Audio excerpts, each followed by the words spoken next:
کیا آپ جانتے ہیں کہ حضرت ابوبکر صدیق ایک ایسا نیک عمل کرتے تھے جس کا کسی کو علم نہیں تھا؟ روایت کے مطابق حضرت ابوبکر صدیق ہر صبح فجر کی نماز کے بعد خاموشی سے مدینہ کے ایک کچے گھر کی طرف جاتے تھے۔ وہاں ایک نابینا اور ضعیف بوڑھی عورت رہتی تھی۔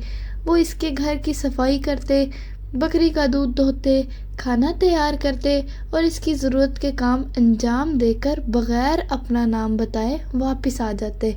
یہ سلسلہ روزانہ جاری رہا، لیکن کسی کو معلوم نہ تھا کہ یہ خدمت کرنے والا کون ہے۔ حضرت ابوبکر کے وصال کے بعد حضرت عمر فاروق نے دیکھا کہ وہی گھر اب ویران سا ہے۔ وہ اندر گئے اور بوڑھی عورت سے پوچھا، جو شخص روز تمہاری خدمت کرتا تھا وہ کہاں ہے؟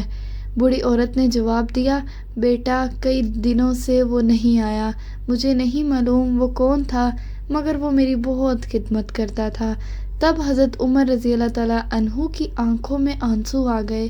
انہیں احساس ہوا کہ یہ خاموشی خدمت حضرت ابوبکر رضی اللہ تعالیٰ عنہ کیا کرتے تھے۔